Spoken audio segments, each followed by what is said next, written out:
This video is on contrapositive proof. So I'm going to start with a joke. So Descartes walks into a bar and the bartender says, "Would you like a beer?" And Descartes says, "I think not," and then he disappears. So is this a valid joke? So if "I think, therefore I am" is a true statement, which of the following statements must also be true? I am, therefore I think. I am not, therefore I do not think. I think not, therefore I am not. So if all we know in the world is that this statement is true, which of these statements as corollaries must also absolutely be true? One way you can start to think about this is to say, oh, well, let's let I think be P, and let's let I am be Q. And so then in that case, this is a statement of the form P implies Q. So if that's our P and that's our Q, what do these statements translate to in terms of P and Q? And which of those statements is logically equivalent to the statement above? So give those a try, and we'll talk about it in just a moment. Okay, so we said that I think is our P and I am is our Q. And again, this is a statement of the form P implies Q. So which of the following must also be true? Let's just translate these. So using P and Q above, I am, therefore I think, is Q implies P. I am not, therefore I do not think is I am not, so not Q implies I think not, so not P. And I think not, therefore I am not is I am not thinking, P is not true, implies, or therefore Q is not true, I am not. So these are how those statements would translate in terms of just logical statements. Now let's look at the truth tables for each of these. So thinking back to our truth tables, okay, if P is true and Q is true, then P implies Q, yes, everything was fine there. P was true, implying Q was true, sure. If P is true, so P is true implies Q, well here that was not the case because P was true, but Q did not follow as true, so that statement is false. A false thing implying a true thing, well remember that's okay. If there's an elephant on my screen, then it is pink. Sure, why not? There's no elephant on the screen. And if there's an elephant in this room or on this screen, then it is pink. Well, if that elephant was actually purple, there was no elephant. This is also vacuously true. So P implies Q. These are the truth values for P implies Q. How about the truth values for Q implies P? Well, again, Q being true, implying a true thing, yes, good. Q being false, let's take a look at that pink elephant. There was no pink elephant. This is vacuously true. Now Q was true, and this true thing is implying a false thing. So Q did not make P be true, so that's false. And lastly, this is also vacuously true. So what we see right away is that these do not match, and so these two logical expressions are not logically equivalent. P implies Q and Q implies P are not logically equivalent. So which of the following must also be true? We've just shown that this is no. So if I think, therefore I am is true, it is not necessarily the case that I am, therefore I think must also be true. An example in, say, calculus of this would be if f is differentiable, then it must be continuous. That is a true statement. However, if f is continuous, it need not be differentiable. So, for example, the function absolute value of x is continuous, but it is not differentiable. So the converse does not necessarily hold. Okay, now let's continue. So the next was not Q implies not P. So not Q implies not P. And to examine this, we can first reverse the truth values of P and Q to get the not P column and the not Q column. So here we've got those truth values. So first of all, if not Q is false, then we know that this line is vacuously true. If not Q is true, then we have to see what happens in not P. Here we have a true statement implies another statement, but that statement did not hold, so this is false here. Here again, not Q is false, so not Q implies not P is vacuously true. And here we have a true implying a true. That's all good, so this is true. Now we can compare this column with the column for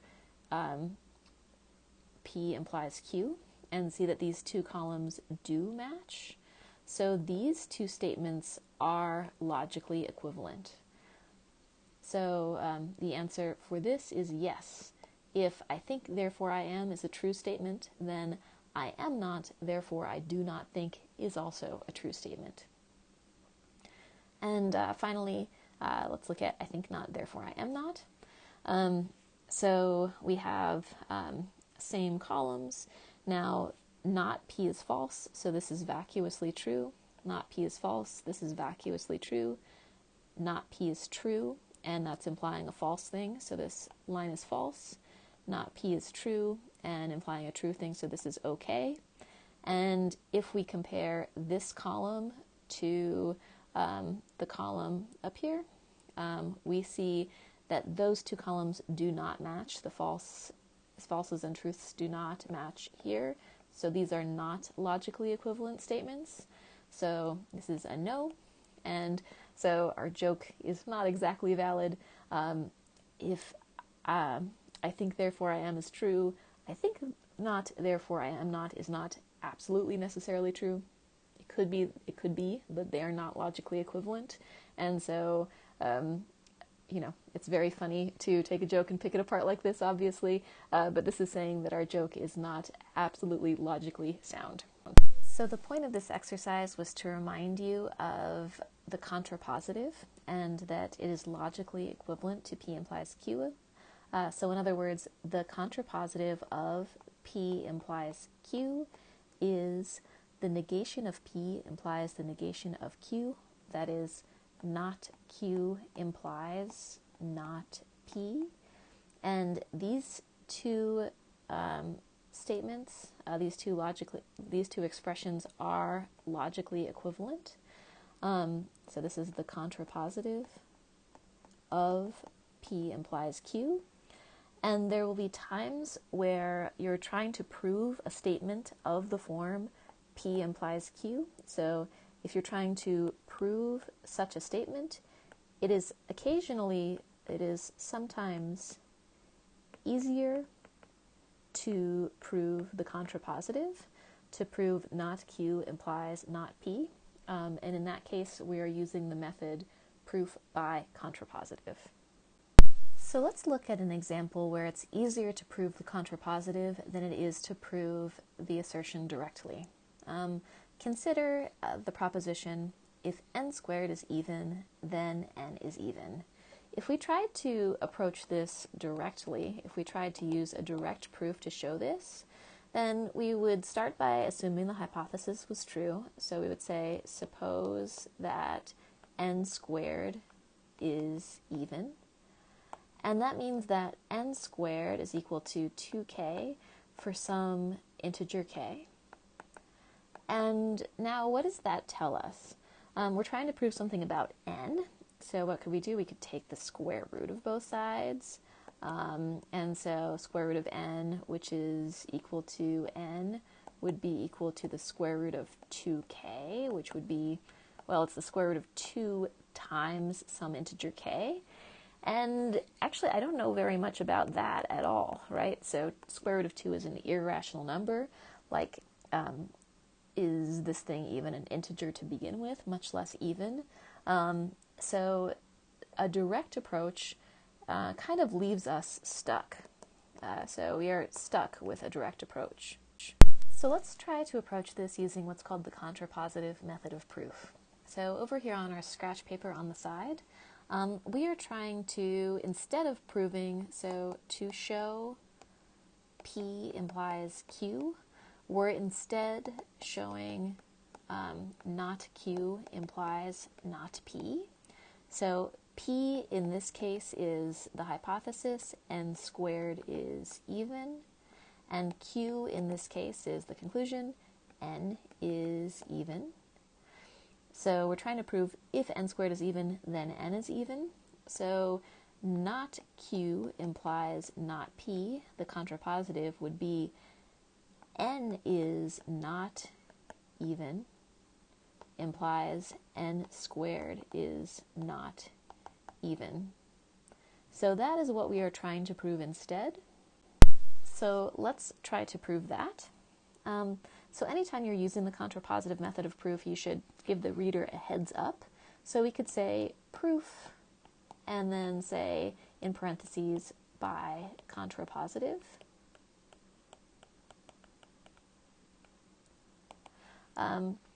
Suppose that not Q is true. In other words, suppose that n is not even. So if n is not an even integer, then n is odd. So n is equal to 2k plus 1 for some integer k. And we're trying to show that n squared is not even. So let's consider n squared is equal to 2k plus 1 squared.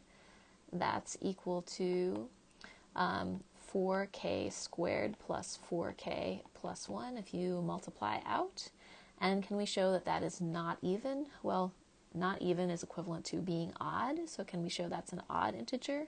This is equal to 2 times 2k squared plus 2k plus 1. So we can factor a 2 out of each of the first two terms and leave the 1 out by itself, where 2k squared plus 2k is an integer because k was an integer. And so by definition, that tells us that n squared is odd.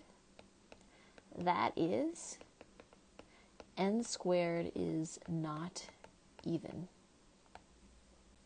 So we have shown the contrapositive is true. We have shown that n is not even implies that n squared is not even.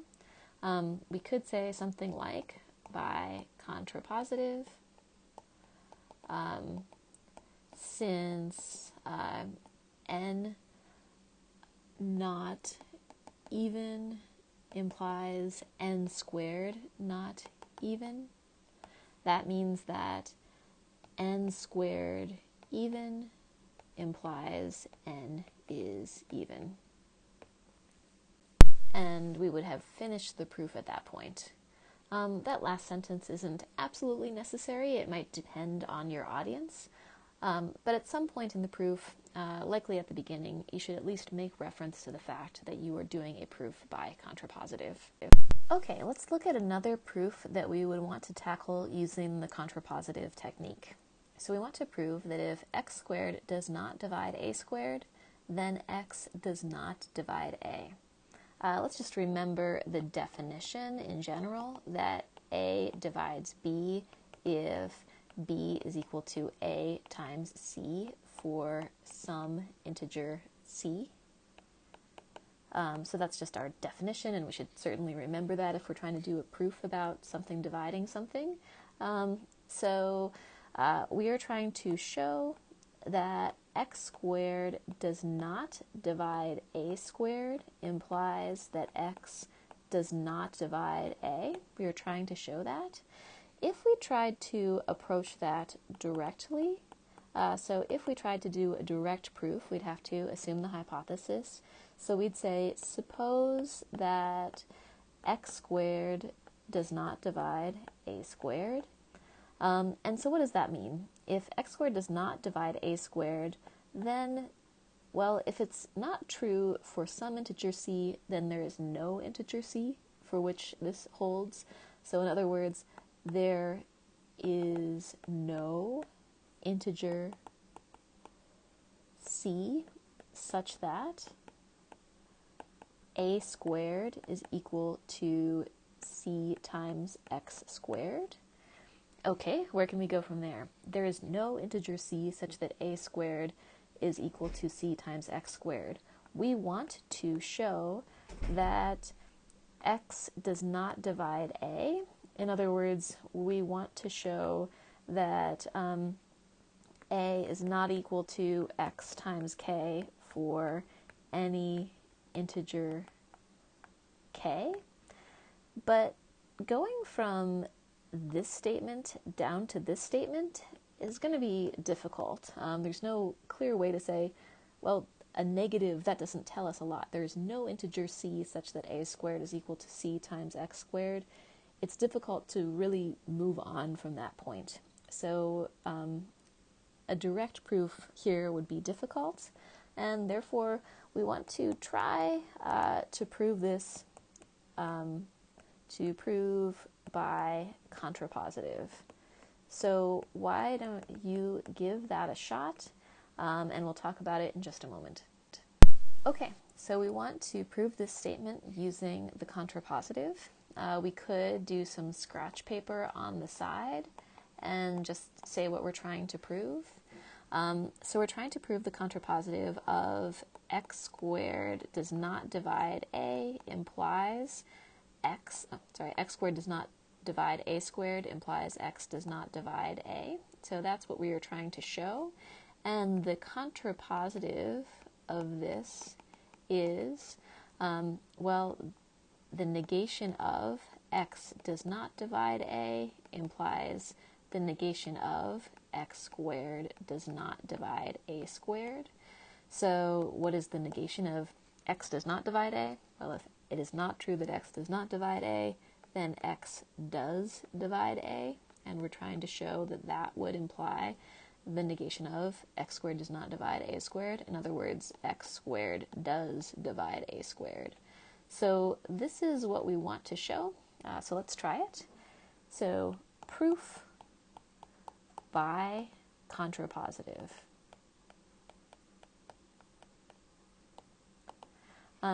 Suppose not Q, suppose that x does divide a, then by definition, a is equal to x times c for some integer c. So a is equal to x times c for some integer c. Now we're trying to prove something about x squared and a squared. We're trying to show, let's actually make the scratch paper a little bit bigger. We want to show that x squared divides a squared. What's the definition of that? That's true if a squared is equal to x squared times some integer, let's say k, where k is an integer. So that's what we're trying to show. So let's consider, back in our actual proof, let's consider a squared. What is a squared? A squared is, by substitution, xc squared, or xc times xc, which is the same thing as x squared times c squared by commutativity of multiplication. And so what have we got? Well, we were trying to show that a squared was equal to x squared times some integer k. Have we done that? Yes, because we've shown that a squared is equal to x squared times c squared, where c squared is itself an integer. And so, by definition, we have shown that x squared does divide a squared. And we have shown, therefore, that x divides a implies x squared divides a squared. So since x divides a implies x squared divides a squared, by contrapositive,